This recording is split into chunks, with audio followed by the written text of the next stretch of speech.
Hey guys, it's Eric. I wanted to make a video covering how to get more height on your field goals and just give you an idea of how to do it from the ground up, what to do with your body, where to hit it on your foot, even drills you can do. Stay tuned, we'll find out and we'll break it down together.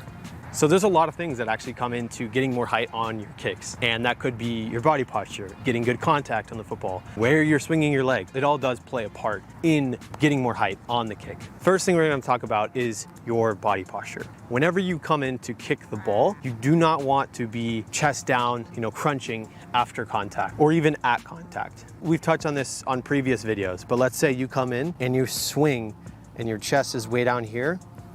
Physically, you can't raise your leg higher than your chest. If this is as high as I can get my leg, it's because my chest is down on the kick. So from the side, same thing.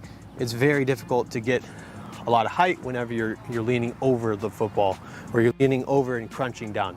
So instead, if you go from here to here, you get a lot more range of motion and you can, again, get more height and pop on the ball because your leg is able to swing freely throughout the kick.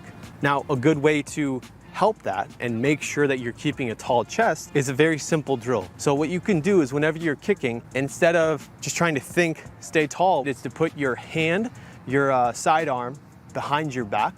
You'd have your right arm behind your back like this. What it would do is it would prevent you from leaning over too much as you make contact. So it's just a good way to keep your body tall. Before you start really kicking in the day, that's a good way to warm up. So the next point is to think about how important your arms are on the kick. I've touched on this in other videos, talking about how important your arms are during the kick, where if you think of a sprinter, whenever they're running, they use their arms, it's aggressive movements. And again, they always say if you want to run faster, you typically will pump your arms faster. So the same thing goes with kicking, where if you do drop your arms down or you bring your arms back, a lot of things can go wrong. Looking at it from a lefty's perspective, I kick with my left foot. If I were to come in and swing where my left arm, and for you righties, your right arm goes behind your back, at contact, you'll come here, you see that shoulder and that arm going up, and your chest and your shoulder, your body posture naturally curves down like this. That's kind of leading to you being more into the ground and you're hitting a low ball. Instead of you having an arm behind you like this, we sort of tweak it. That'll help keep yourself taller, which is the goal. You want to have a nice neutral body posture at contact, just like Jason Myers. He's a fantastic example. Keep your arm as close to your side as possible, like that. You could even put your hand in your pocket when you're warming up and kicking. There's a few ways to really do some drills to help you think, okay, I gotta stay tall. Now next, on the same point of keeping your arms involved in the kick, is thinking about where they're at. If you're down here with your arm and your arm throws itself down like this, you're probably gonna lose a lot of momentum because you're, again, throwing your body down and you're telling your chest, hey, we don't need to worry too much.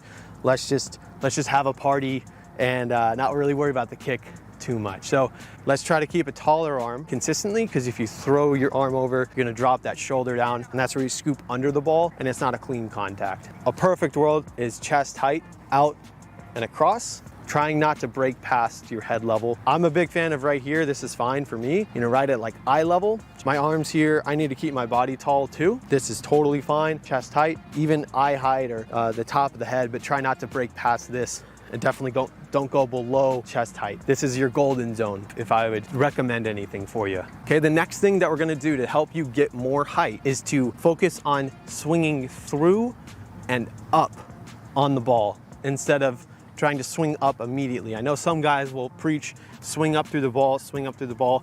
And by all means, if it works for you, that's totally fine. I'm gonna show you real quick why I don't prefer that, primarily because it'll cause your body to drop right as you make contact. Let's say we come in and we immediately think swing up. This little movement right here where your hips pop back is gonna cause your hips to disengage, and now your core isn't engaged either, and that's gonna lead to everything sort of collapsing just a little bit, and that's no bueno. So instead of thinking swing up, let's swing out and then up.